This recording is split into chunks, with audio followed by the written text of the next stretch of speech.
Avant de recevoir le Saint-Esprit, j'étais quelqu'un de triste, réservé. Je vivais d'apparence parce que je souriais beaucoup. Je rendais tout le temps service aux gens pour qu'ils ne puissent pas voir la tristesse qui était à moi. Tout a été commencé depuis que j'avais perdu ma mère. Et je n'avais pas eu les possibilités d'aller à l'enterrement. Et puis après, ça me rongeait, ça commençait à me rendre très triste. Je pleurais beaucoup jusqu'à ce qu'arrivé à un moment donné, je commençais à rêver d'elle. Pour moi, je prenais plaisir parce que je rêvais souvent d'elle. Pour moi, la nuit, j'étais avec ma mère, je parlais avec ma mère. Ça faisait vraiment que ça me soulageait. Moi, de mon côté, je ne savais pas que ce n'était pas bon. Et après quelques temps, c'est arrivé le problème d'insomnie. Je commençais à avoir de l'insomnie.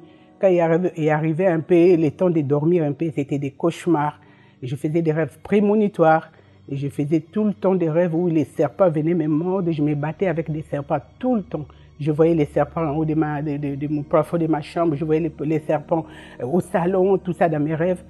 Ça a engendré à moi la peur. Mais la peur que je ne pouvais pas rester toute seule à la maison. Que si j'étais toute seule à la maison, je restais seulement au salon. Je ne pouvais pas aller monter dans l'escalier ou dans l'étage. Même si je n'avais pas pris ma douche, je ne monte pas. Donc jusqu'à ce qu'il y aura quelqu'un. Parce que je me disais, au salon, si je vois les serpents, je vais ouvrir la porte et je vais fuir.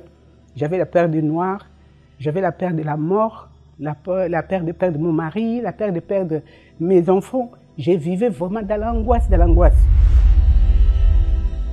En plus de ça, j'avais le problème de santé où je faisais le syndrome de canal carpien à répétition, où j'avais les problèmes au niveau des nerfs des mains qui se nouaient. On m'avait opéré 2 fois. Mais il y avait encore 3e fois qui était déjà programmé. Dans cette situation, je voulais de l'aide. Donc, j'ai croisé les amis de l'église des Centres d'accueil universel. Ils m'ont orienté vers l'église et je suis venue à l'église.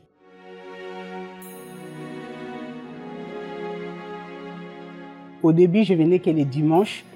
Et à l'église, je me sentais bien. La parole qui sortait de l'autel, ça m'a vraiment apaisé. Mais quand je rentrais à la maison, la situation c'était la même jusqu'à ce que j'ai pris la décision de venir la prière de délivrance.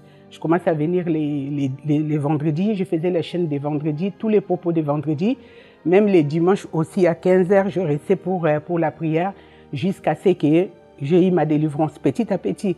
Ça a commencé par que je commençais à dormir bien, j'avais plus d'insomnie, après petit à petit jusqu'à ce que j'ai eu ma délivrance, je dormais bien, et il n'y avait plus ces soucis-là, donc voilà, j'étais ouverte.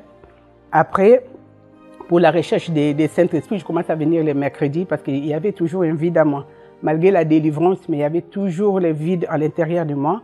Donc, je suis commencé à venir les mercredis et puis voilà, j'ai prié. Les jeûnes de Daniel qui est arrivé, j'ai fait pas mal de jeûnes de Daniel, mais ça ne marchait pas. Quand je m'investis pour recevoir le Saint-Esprit, ça ne marchait pas. J'avais fait vraiment plusieurs campagnes, plusieurs jeûnes de Daniel et ça ne marchait toujours pas, malgré que je me réveillais la nuit. À 3h du matin, je me réveillais, j'allais évangéliser, j'étais vraiment présente à l'église.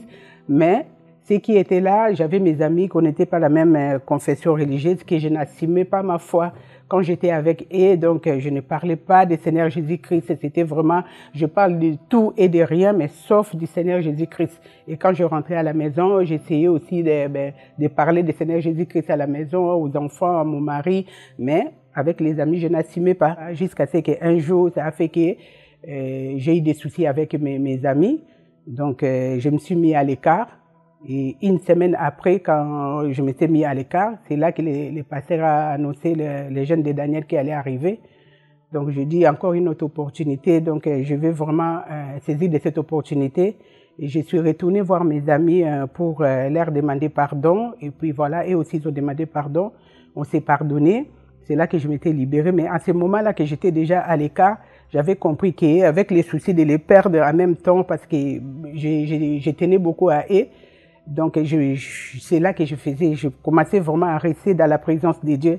Et je vis que non, c'était des moments là où je n'assumais pas ma foi. Peut-être c'est ça pour moi, c'est ça le moment qui a empêché que je puisse recevoir le Saint-Esprit. Et c'est là que j'ai fait correctement le jeûne de Daniel. Et je commençais à prier encore beaucoup comme je faisais avant, à parler du Seigneur Jésus-Christ à qui que je voyais. J'allais vraiment évangéliser.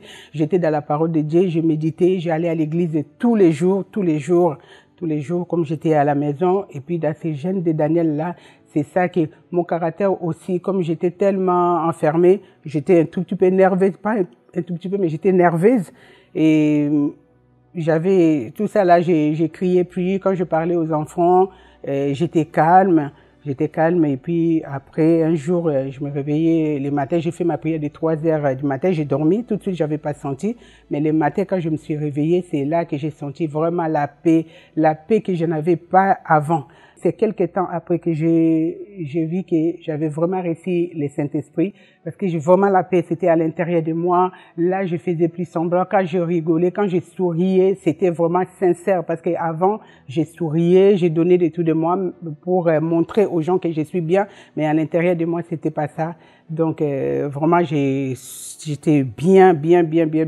Et même des situations, des fois, qui s'est passé ou les soucis qui continuaient, je voyais que j'avais toujours la paix, la situation est là. Avant, j'étais plus encore angoissée quand il y avait un souci, quand il y avait un problème. Je m'attrissais, je pleurais. Mais là, je voyais que le problème est là. Mais j'avais toujours en paix, j'étais toujours la paix jusqu'à ce que je priais, je continuais à prier si la situation est là et jusqu'à ce que Dieu donne des solutions à ces problèmes. Avec le Saint-Esprit, je continuais à persévérer dans la foi, à venir tout le temps à l'église, toujours fidèle et jusqu'à peu après, les douleurs des canaux carpiens que j'avais avant commençaient à revenir. Entre-temps, les opérations qu'on m'avait fait avant, on m'avait déjà déclaré travailleur handicapé ou au niveau de mon travail, j'ai eu même des postes adaptés. J'étais comme travailleur handicapé. Quand les douleurs ont recommencé, je suis partie voir mon médecin traitant. C'est là que mon médecin traitant m'a envoyé voir les neurologues. Et les neurologues, il a fait des examens, il m'a dit que je faisais encore la rechute. Je n'accepte pas jusqu'à ce qu'un propos est arrivé.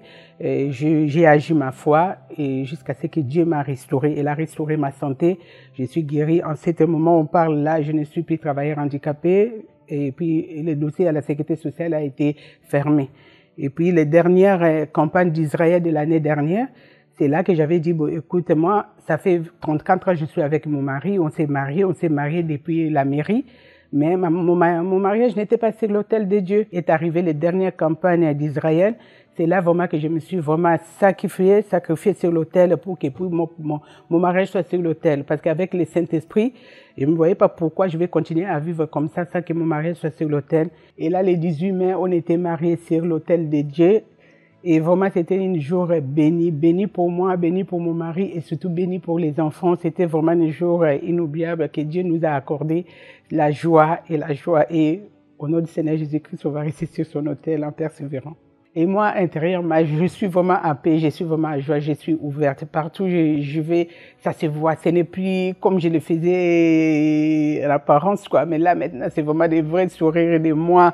Partout où je vais, et puis voilà. Et je sais aussi dire non, parce qu'avant, quand je faisais tout bien pour que j'ai pas de problème avec les gens comme tous, mais là maintenant, je sais aussi des fois quand je disais pas non, là maintenant je sais quand même dire non.